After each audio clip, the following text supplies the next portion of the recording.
The Slave Who Became a King. The untold story of the Scorpion King in the scorching heart of the ancient desert, where empires rose and fell on the edge of a blade.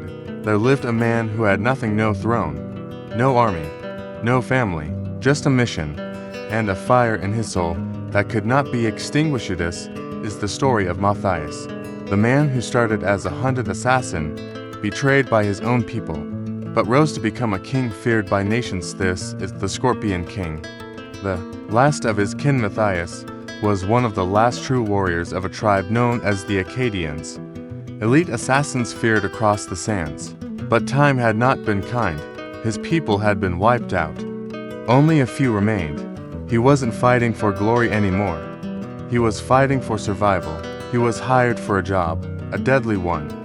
Assassinate the sorcerer who served a ruthless tyrant named Memnon, a man who conquered city after city with eerie precision.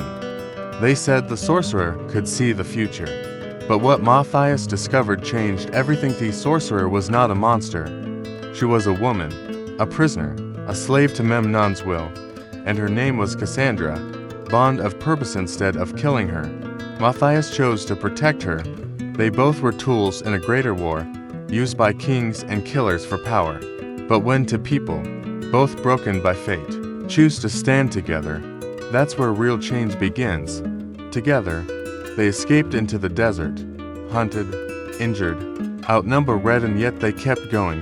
Because when you have purpose, pain becomes fuel. Turning point. Motiwize had no army, no riches, just a few unlikely allies, a thief, a scientist, and a barbarian named Balthazar. Once his enemy, now his brother in arms.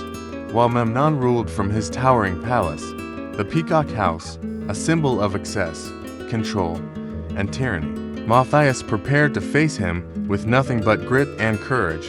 This is where most men would run. But kings are not made in comfort. They're born in the fire. The rise of the Scorpion King. Final battle was brutal.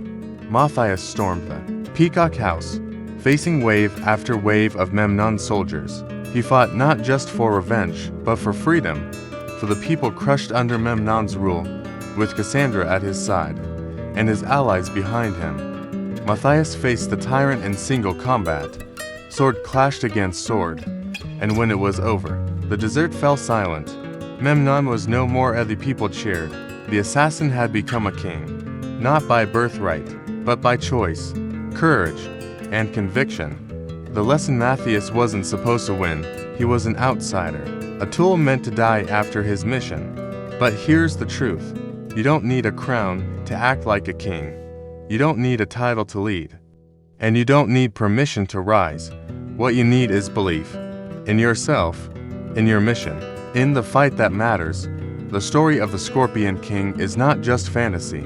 It's a mirror, a reminder that the chains we carry today can become the weapons we use tomorrow. So, when life corners you, when everything is stripped away, remember the slave who became a king. If this story lit a fire in you, don't let it go out. Hit like, subscribe for more legendary stories and lessons. And remember, your past does not define your future. You were born to rise.